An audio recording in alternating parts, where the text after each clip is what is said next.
नमस्कार दोस्तों। आज हम लोग आधुनिक भारत के इतिहास के अंतर्गत पढ़ेंगे भारत में पुर्तगालियों का आगमन का अध्ययन पढ़ेंगे।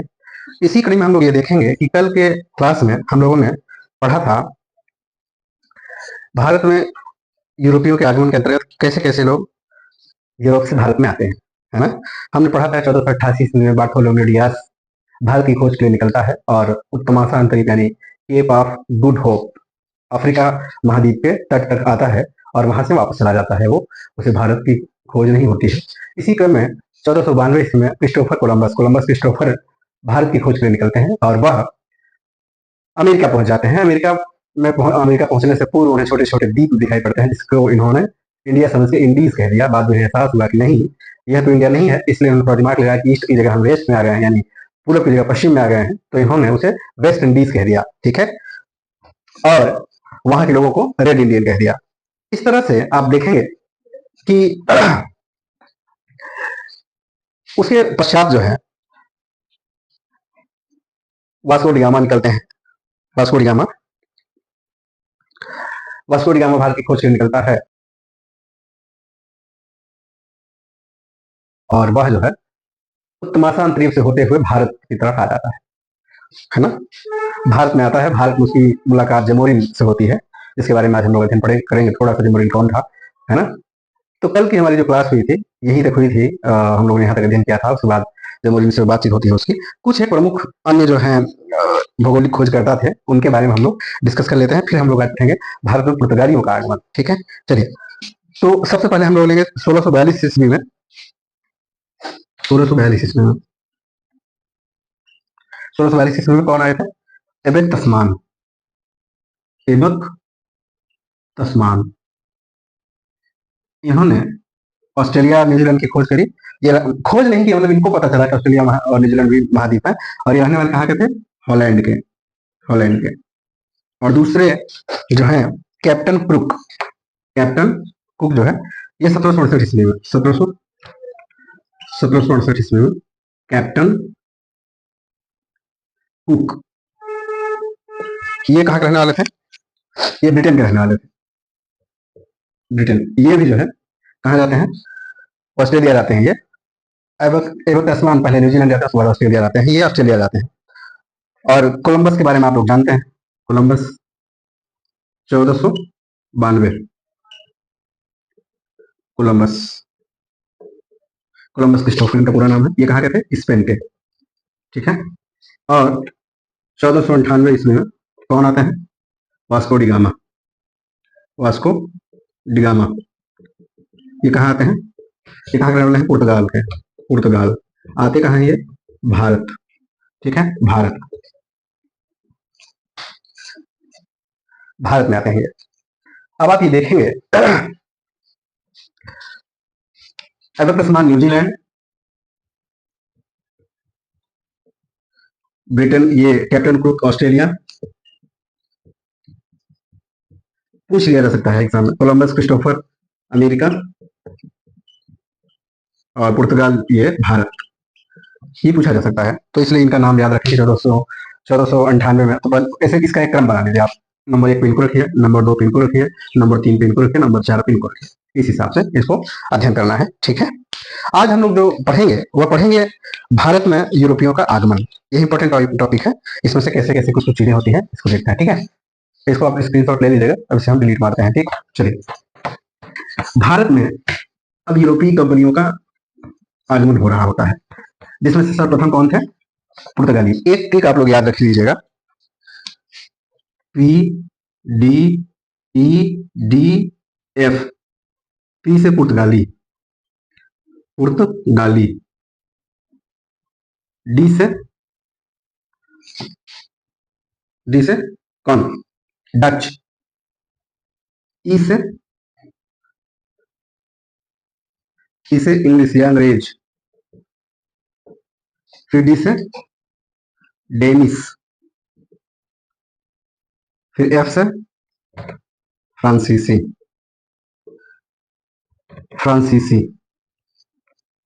पीडी ईडी एफ, ये क्रम है। तो पूछा जाता है कई बार परीक्षाओं में, विभिन्न परीक्षाओं में, स्पेशली पीसीएस और यूपीएससी सारे एग्जाम में पूछ लिया जाता है, एसएससी में भी। भारत में यूरोपीय कंपनियों के आगमन का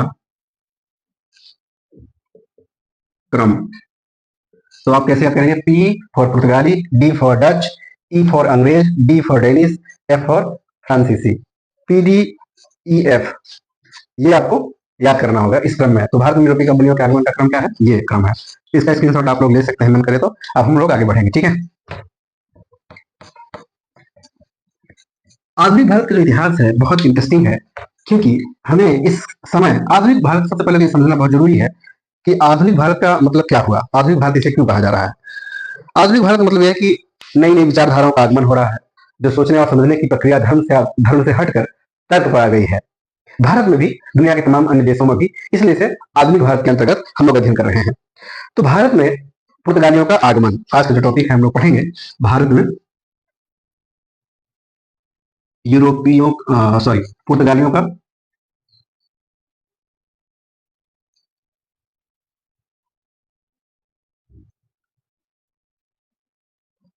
पुर्तगालियों का आगमन। भारत में पुर्तगालियों का आगमन। सबसे पहले जो पुर्तगाली आते हैं उनका नाम है, उसका नाम क्या है? Vasco D gamma. Vasco D gamma कब आता है? ये 1498 ईस्वी में। कहाँ आता है? ये थोड़ा सा इसे समझने की कोशिश, मैप में आप लोग देखिएगा, मान लीजिए कि ये पुर्तगाल है और ये स्पेन है और ये जो है उत्तमासान द्वीप है और यहाँ पे इंडिया है और ये जो है अटलांटिक महासागर है, हिंद महासागर है, ठीक है। यहाँ से इनको भाई साहब को यहाँ आना है। तो इसको समझिए आप, अफ्रीका महाद्वीप, उत्तमासान द्वीप, cape of good hope, cape of good hope, इसी को हिंदी में उत्तमासा, उत्तमासा अंतरीप कहा जाता है। क्या कहा जाता है? उत्तमासा अंतरीप, ठीक है। ये हो गया पुर्तगाल, पुर्तगाल। ये हो गया इंडिया का कालीकट, कालीकट, इसी को कोझी कोड भी बोलते हैं, कोझी कोड। यहाँ पे बैठे हैं जमोरिन। कौन बैठे हैं? जमोरिन। यहाँ पे, यहाँ तक आया था कौन? 1488 ईस्वी में कौन आया था? 1488 ईस्वी में यहाँ तक कौन आया था? यहाँ से पुर्तगाल से चलता है वास्को डी गामा, यहाँ से घूमते हुए यहाँ तक आता है। मैंने बताया था कि पहले जो व्यापार था इधर से ही था यूरोप का, लेकिन 1453 ईस्वी में तुर्कों का कुस्तुनतुनिया पर आक्रमण हो गया। तो कुस्तुनतुनिया बाइजेंटाइन साम्राज्य का राजधानी थी, है ना। तो यहाँ पे इनका आक्रमण हो गया, अब यह रास्ता पूरी तरीके से बंद कर दिया गया तुर्किस्तानियों के द्वारा, तुर्क शासक सुलेमानियों के द्वारा। अब ये इधर से नहीं आ सके, तो किधर से आएंगे? तो उन्होंने अपना रास्ता इस तरह से खोजा, है ना, खोजना शुरू किया। खोजने का परिणाम स्वरूप हुआ कि इधर से भारत आए। भारत में जब आते हैं तो कालीकट पे जमोरिन एक शासक था। जमोरिन, मैं कल भी बताया था अपनी क्लास में कि जमोरिन किसी शासक का नाम नहीं है, बल्कि उपाधि है। उपाधि है, क्या है? उपाधि। मलयालम भाषा में इसे, मलयालम भाषा में क्या इसको कहा जाता है? समाथरीन। क्या कहा जाता है?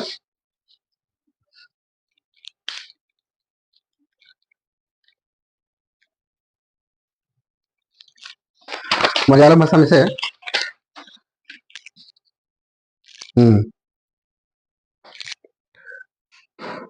सामुथ्री, सॉरी, मलयालम भाषा में से सामुथ्री कहा जाता है, सामुथ्री, जिसका हिंदी में मतलब होता है श्री स्वामी। अब स्वामी का मतलब तो आप लोग को पता ही है, जो मालिक है उसे श्री स्वामी। श्री स्वामी जी से मुलाकात होती है सामुथ्री, है ना, सामुथ्री। ये थे कौन? जमोरिन। जमोरिन एक उपाधि है। यह चेरों के सामंत थे। चेर जो राजा हुआ करते थे उनके कौन थे? सामंत, सामंत, सामंत हुआ करते थे। और इन्हें विभिन्न बंदरगाहों की जिम्मेदारी दी गई थी, जिसमें से कालीकट एक बंदरगाह था जिसकी जिम्मेदारियां ये संभाल रहे थे। और ये जो है वास्को डी गामा से मिलते हैं, उसका स्वागत करते हैं और उसे व्यापार करने की अनुमति देते हैं 1498 में। इसने व्यापार किया और व्यापार करने के पश्चात यह जितना खर्च किया था पुर्तगाल से भारत आने तक, उसका खर्च निकालने के बाद इन्हें 60 गुना अधिक का लाभ हुआ, 60 गुना से ज्यादा का लाभ हुआ, है ना। अब इस घटना को देखकर अब आपको पता चले कि आपका पड़ोसी किसी ऐसी जगह पर जाके कुछ सामान लेके गया, उसका खर्चा तो निकला ही निकला, उससे लगभग 50 गुना ज्यादा, 1 गुना नहीं, 2 गुना नहीं, 3 गुना नहीं, 50 नहीं, 60 गुना ज्यादा अगर उसे लाभ हो रहा है, फायदा हो रहा है, तो आप क्यों नहीं जाना चाहेंगे? आप अपनी जान को हथेली पे रखकर आप वहां जाना पसंद करेंगे। उसी का परिणाम स्वरूप क्या होता है, एक दूसरा भी पुर्तगाली यात्री आता है, उसका नाम क्या है? उसका नाम पेड्रो अल्वारेज कैब्राल है। दूसरा, पहला कौन था? पहला Vasco da Gama, Vasco da Gama, da Gama. और दूसरा कौन है? दूसरा Pedro Alvarez, Pedro Alvarez Cabral. ये कब आता है भाई? 1500 ईसा ईस्वी में भारत आता है। इसके बारे में थोड़ा जानना जरूरी है। पेड्रो अल्वारेज जो है पहला ऐसा समुद्री यात्री था जिसने 4 महाद्वीपों की यात्रा की। नंबर 1 यूरोप, यहाँ का था ही, और एशिया, और दक्षिण अमेरिका, और अफ्रीका। अफ्रीका, ये 4 महाद्वीपों में एक सबसे जो महत्वपूर्ण बात है, इसे ब्राजील को, ब्राजील का खोजकर्ता कहा जाता है।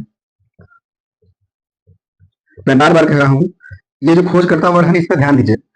इन भाई साहब को ब्राजील के बारे में नहीं पता था, इनको ब्राजील मिला। ये ऐसा ही ब्राजील कहीं खोया हुआ था और ये पहुंचे तो ब्राजील मिल गया, नहीं, इनको ब्राजील के बारे में पता नहीं था, बल्कि ब्राजील एग्जिस्ट करता था, ब्राजील पहले से भी था।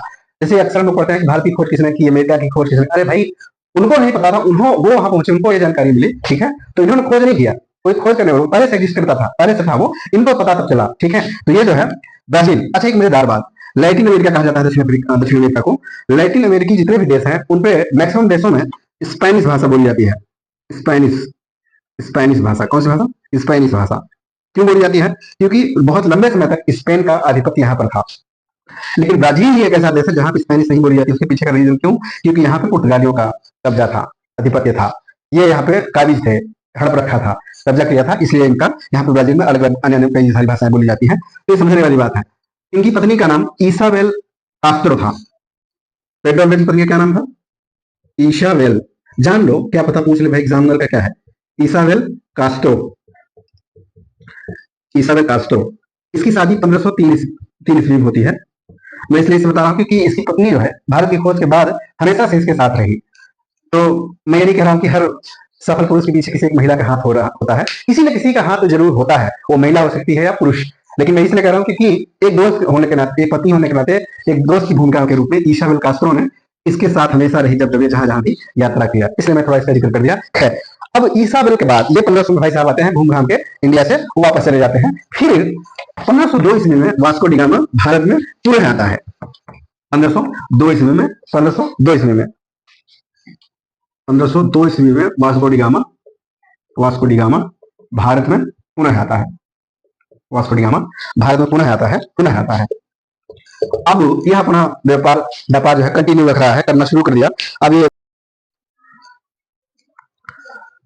भारत में पुर्तगालियों के आगमन 1502 ईस्वी में Vasco da Gama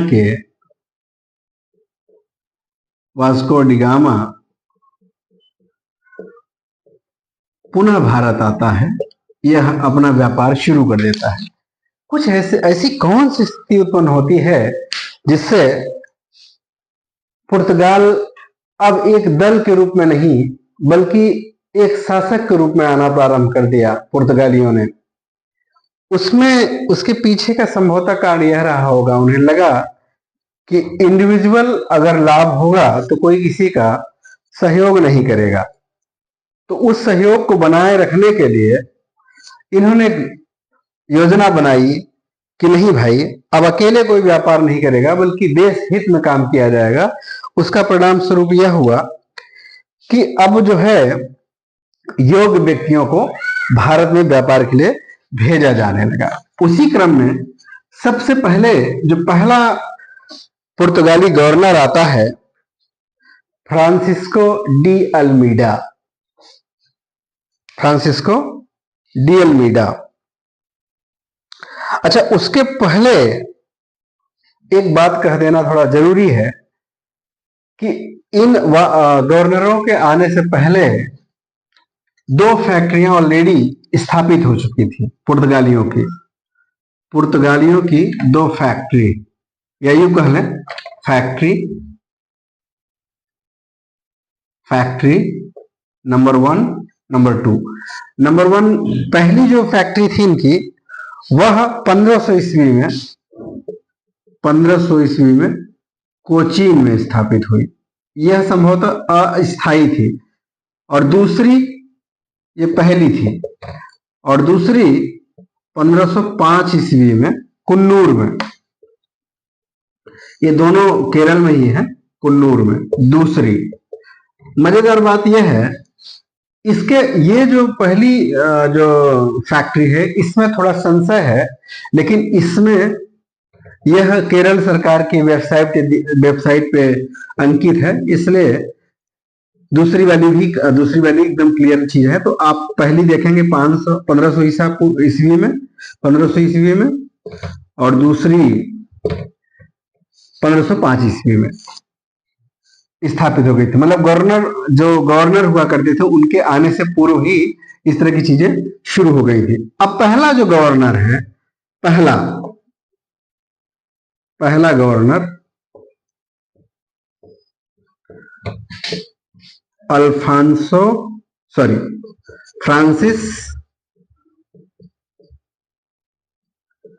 Francis de Almeida,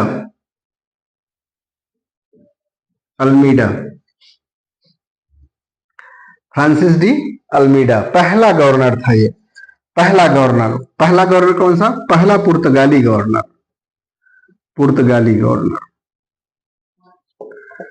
बड़ी मजेदार बात यहाँ पे घटती है एक।